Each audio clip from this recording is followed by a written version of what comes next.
in all of us. We all want to be seen, but there is a hesitation of being seen fully. Got it? That's the paradox. That's the contradiction, and that's the pain. And we believe we don't want to be seen as though there's something more private, more personal, more raw, and we can keep going on that, right? And yet, to me, it's a symptom of us not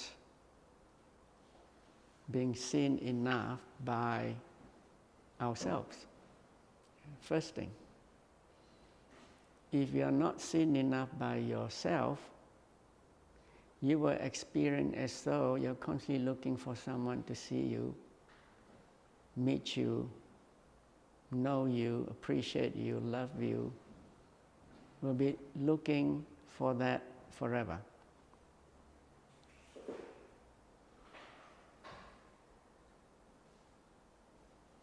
I'll say it another way. Are you ready for this? Is this too fast? Are we going deep straight away?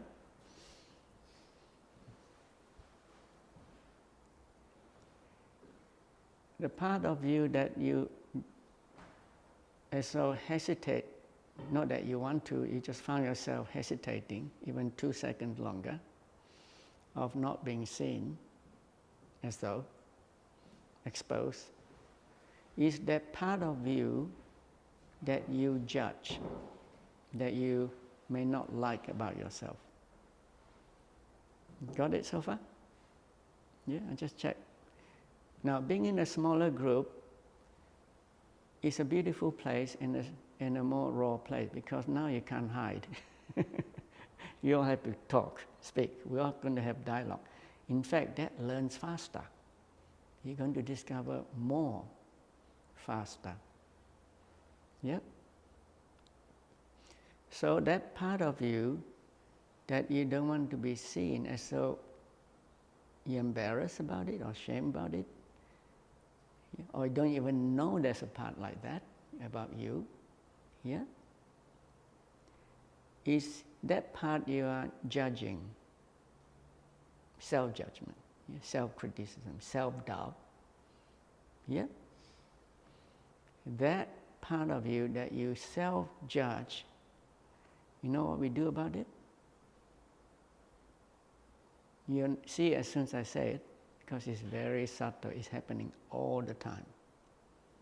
That part you judge or you don't like about yourself, I'm not good enough, I'm not beautiful enough, I'm not clever enough, whatever.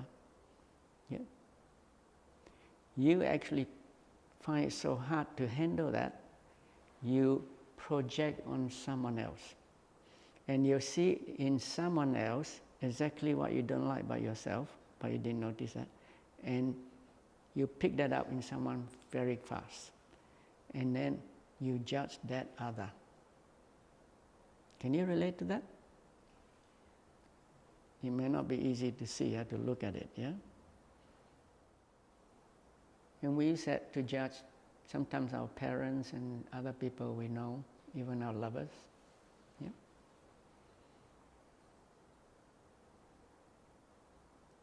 So this is some clues to all of us that if you are not being met in relationship, in friendship, in family, in all your interaction, even at workplace, is that part of you that they are bringing up in you. It's like a mirror, right? Reflecting back that part that we do not love enough. Big one.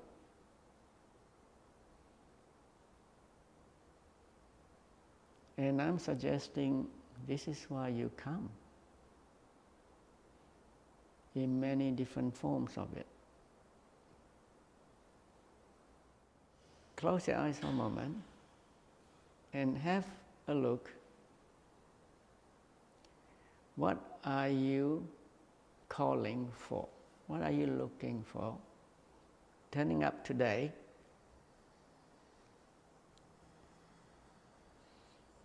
the next 2-3 days.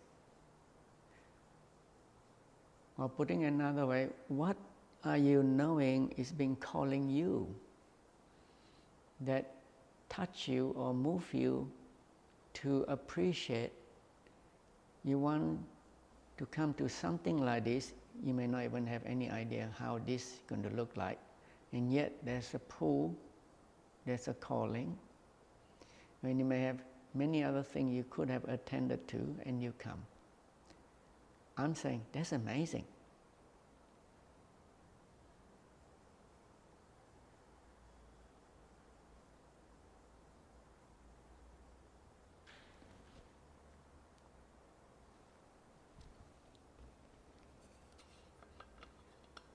Okay, that's enough time. Usually,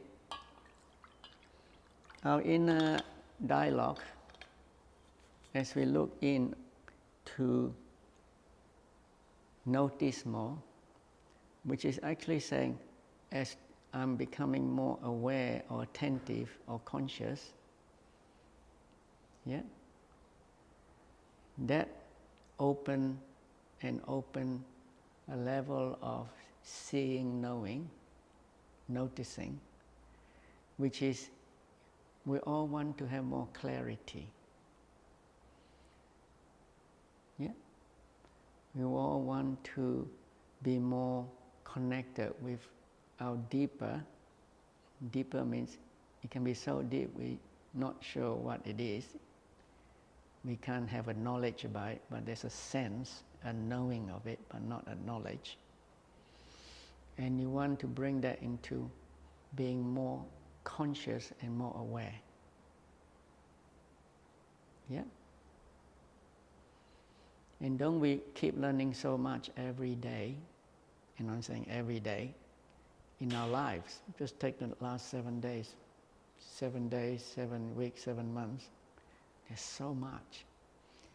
And there's so much that has been a repetition of your experiences.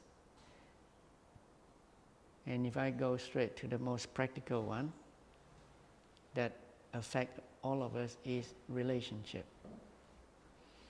And if you are interested enough and willing to ask questions, not so much intellectual but your own experience, then that get very organically in our learning. And then we can learn the practical steps to not navigate but penetrate, transform, open, yeah, and discover more. So when we say, can you hear, it's like saying, can you hear the calling? Can you hear your calling? Can you hear your love calling? However, when we look from inside out, we see the whole thing without moving. I'm still catching all this metaphor, right? Because when we lost in direction, we don't know where we are, we haven't got a map, yeah? Who do we ask? And they say, I don't know.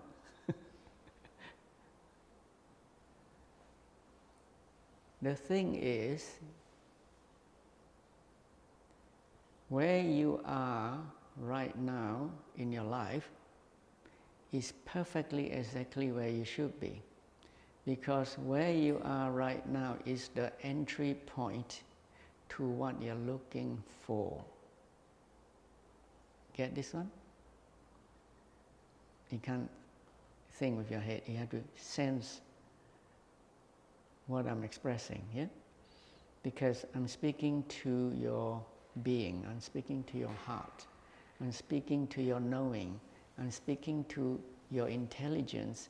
There's more than a computerized, memory-based thinking and rational logic. Yeah? I'm talking about love. I'm speaking to that part of you that can hear when love is speaking, because love only hears itself.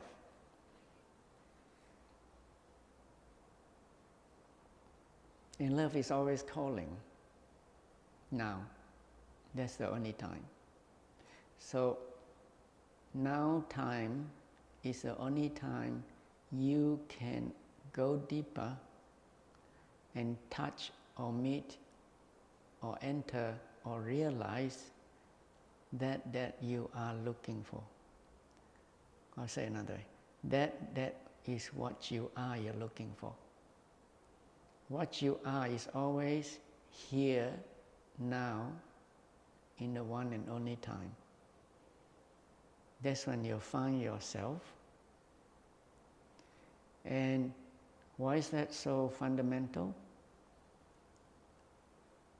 By being able to meet yourself, which is only in the now time, is when you have the power or capacity to meet another or to be met by another instantly. Even if that person is not aware of it, but there's a part of that person will connect. And it's always so fresh because it's never been any other time than now. Fresh is called new. You use those words. If you are that new, the whole universe will meet you. Even every stranger down the street will meet you, unbeknown to their human psyche. And this is how you become more and more powerful as a being that can meet the love you're looking for. Because you are the love that's looking, seeking love itself, which is you. However, strangely, in a human level, it can translate as an immediate meeting. We're doing it right now. See, this is why you're flying. Because I'm meeting all of you right now, at the same time now. And I can't do that with my brain working it out. I can't have a script to do this.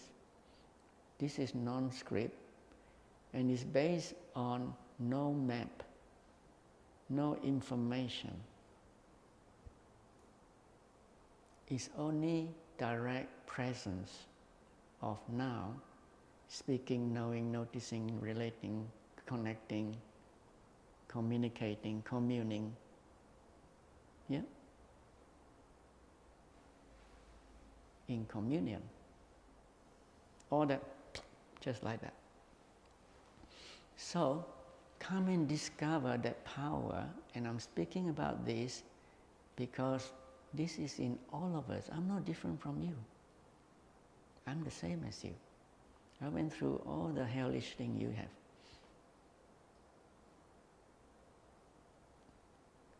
In fact, I can't sit here if I haven't been through that.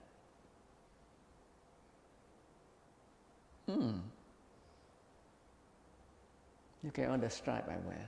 Well, they're torn up stuff, broken heart, many stripes.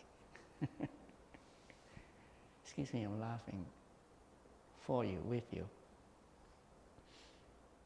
So in the old days, they used the word God. I rarely use that word, right? G-O-D, goodness on deliverance. Is it? Yes? God is always speaking to you. God is love, love is God. So I'm saying the same. I'm just using different language, right? In our culture, they use other language. So when we're touched somewhere deeper, in that tender place, our tears will move. Because tears and tear are twin flames. We want to keep tearing up what does not work. And really, even in our iPhone and computer, we get updated regularly, right?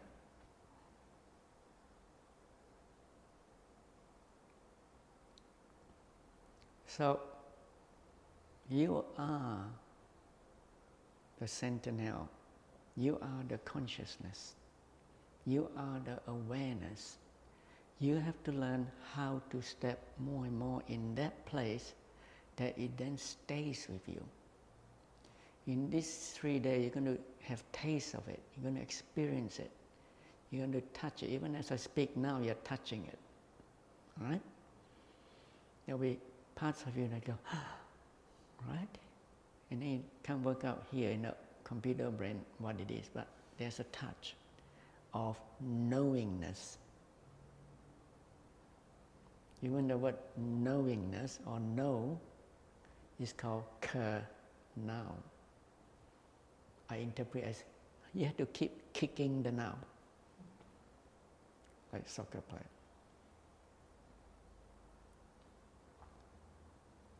Eye on the ball and keep kicking it. And if you're a good soccer player, I'm just bring that in, I don't know why that come in. You can kick a goal without looking at the goal. Because there's another part of you come into play. Don't we all know this? In many of our endeavor, our work, I call it our artistry. And when you don't trust that consciousness that comes out of heart, which is he and she art, life get a whack. You'll feel it, don't we? How many times could we get whacked? By a parent, some other, often in a relationship or friendship or family or children. Even our own children can do that to us. However, the real you can take all those whack and bow to it, because you'll see it differently than just a trauma, just a broken heart, just a breakdown, just a loss and a grief. Yeah?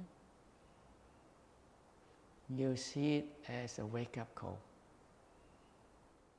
In fact, there's many suns in our body. There's a real one right in there. A lot of people call it the pineal gland, you know. And there's a real one right in there. You know what that one is. And then there's another one right in there, below the belly button. I call them the 3 diamonds. Because it's so pure, it's so clear, it's literally just like diamond.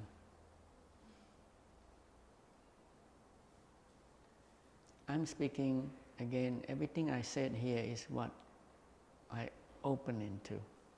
In fact, I wrote in my book on the second page, I already wrote about the 3 diamonds. Yeah? It just opened. So come and define your mind knowledge so far about what is possible, what is real. Yeah? We humans are bigger than what we believe human beings are. We are beings of love, coming into a body that has many, many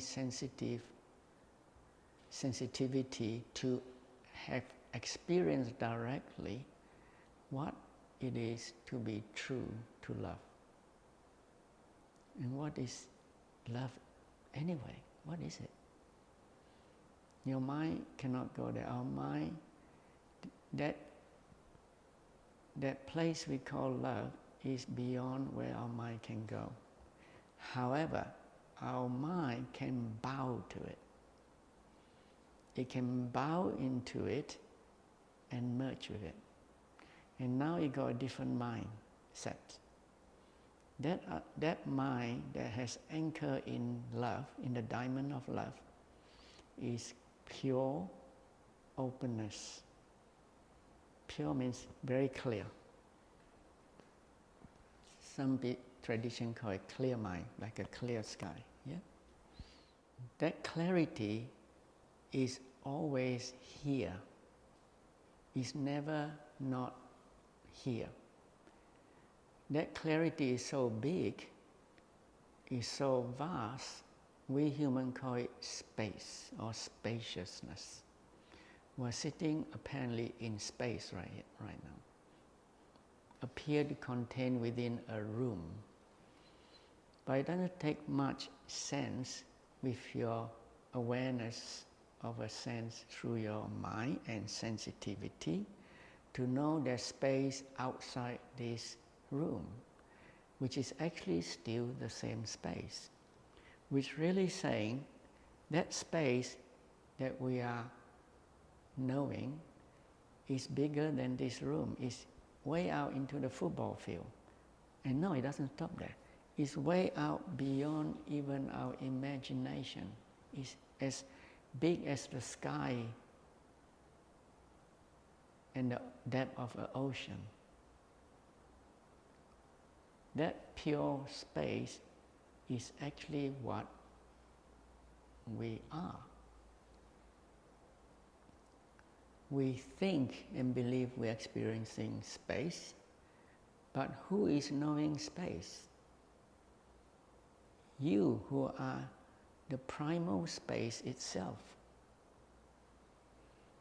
Just for example, if you just become aware of our mind beyond just a thinking bit, yeah, there is a sense of space beyond the body and also inside the body, but beyond the body. And if you care to let your mind stretch and expand, there's no limit.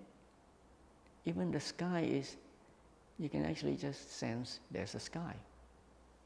It's not a thought, it's not an image, thinking, imagery, it's a sense. The power of a cup is its space, empty, right? It's a container. But if you break the cup, there's still space. The container broken. So your idea of containment, which strangely we use the word confinement, isn't it? Confinement, constrainment, containment, it's just an idea. So you believe your body definition is your space. And this is a very common denominator in relationship problem. By the way, some reason I'm keep getting pulled back by this group to talk about relationship, all right? Which is actually very relevant to what we're coming to discover. One of the most challenging things in relationship is we start to believe you need more space. Then we have his space and her space. And then you may agree to share space. But then you may have certain conditions to say, I don't want to be crowded. I can only share so much space. Space in human experience include time and space. And so time is part of space. Yeah? You okay so far? It sounds a bit abstract, but this is direct awareness if you can stay with it. However, when two say they want to share space, they have to first open up, don't they? They can't share space like that. Yeah? Try and make love like that. Read a book.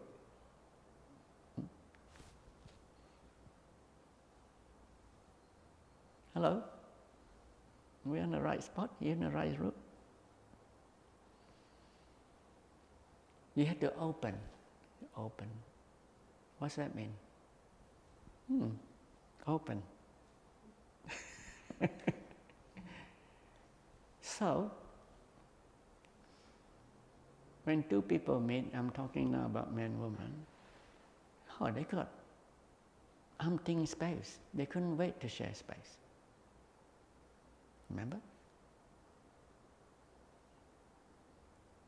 And they love to open up and share space. There you go. Easy.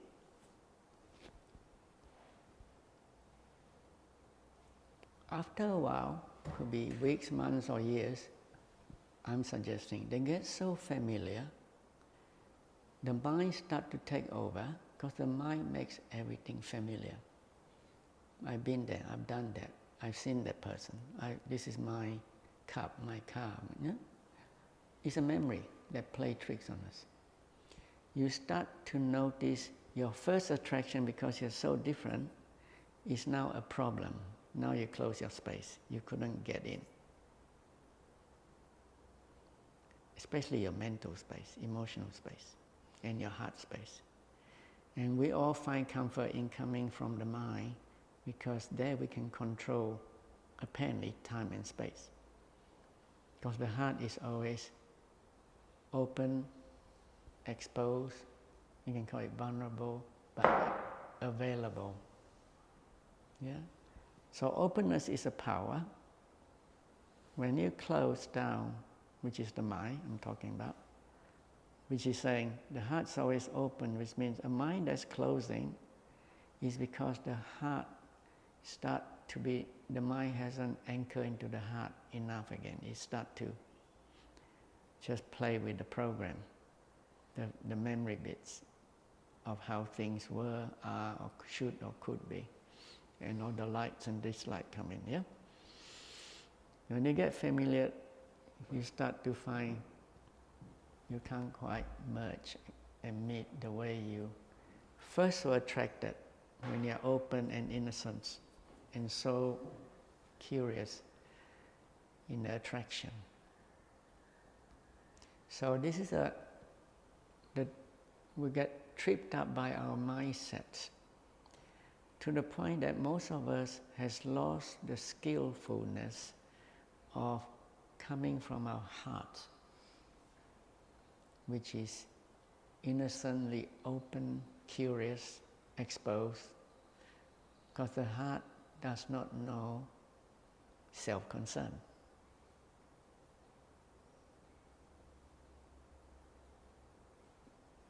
But the mind can be crowded so much, it crowded the heart out. The heart's now in the back seat and the mind's in the driver's seat.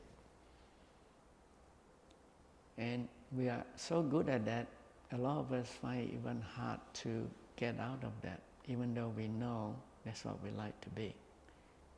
More in the heart, so we don't lose heart and too much in the mind. Yeah?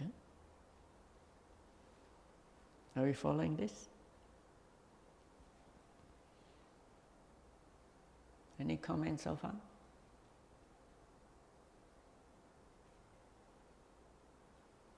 Still early days yet, you are percolating. It's okay, like a good coffee. I'm waiting for a good coffee to come. So, I'm talking about pure basic, you may call it concept, but it's actually reality of how things are. We are spaciousness, and we are aware of the space. Aware means you don't have to think, you're instantly aware there's space. And the more aware you are, it means you are more conscious. Conscious means you are more clear or bright, not in the deep, dim, dark or shadowy place where nothing is clear. You are clear. And as I say, in some culture, they already describe it that the perfect clarity is called pure consciousness. But let's just stay with being more aware and being more conscious, yeah? Aware of what? Space, actually. Nothing to think about. But we will miss the space if it's being taken away from us. Say, being in confinement, constrainment, control, contract. Yeah? We will feel it. And as I say, come back to relationship, sometimes we start to feel stuffy in our relationship because we start to forget where to keep opening up more and more. Relationship is an ongoing thing, it's not a fixed thing. The more you merge and grow, in the first instance, after a while, this is very natural, you too will be called to open up even more and more and more and more.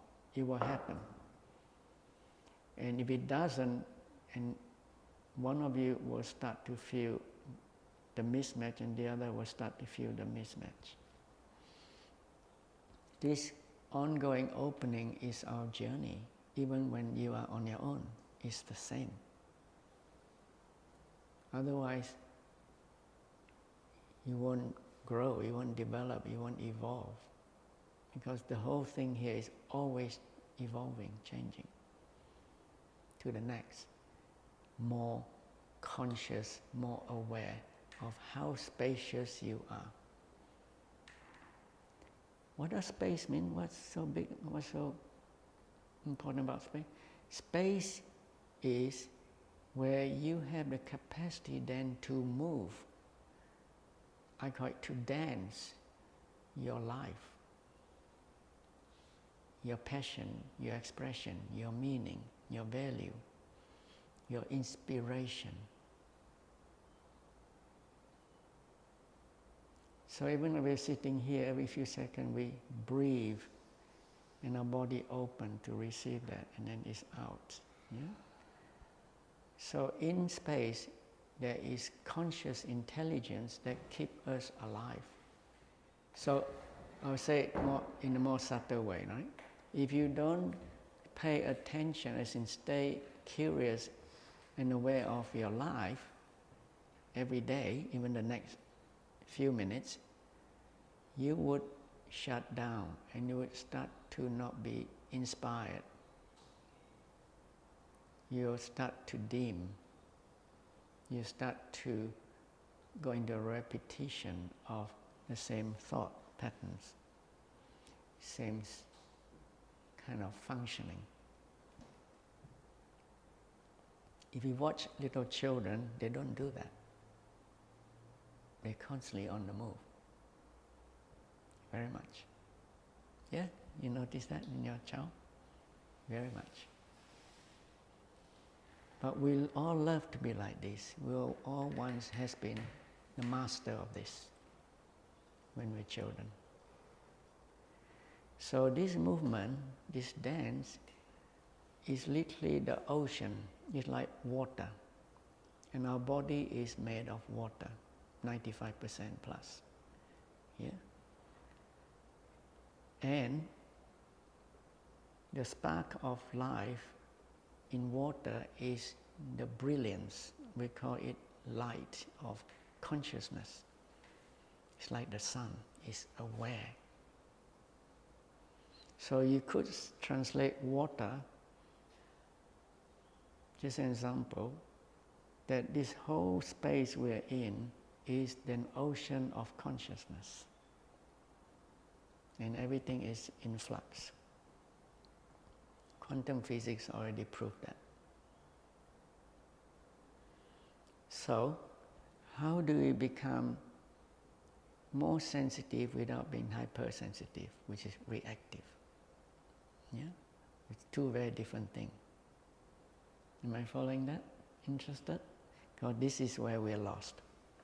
Very much.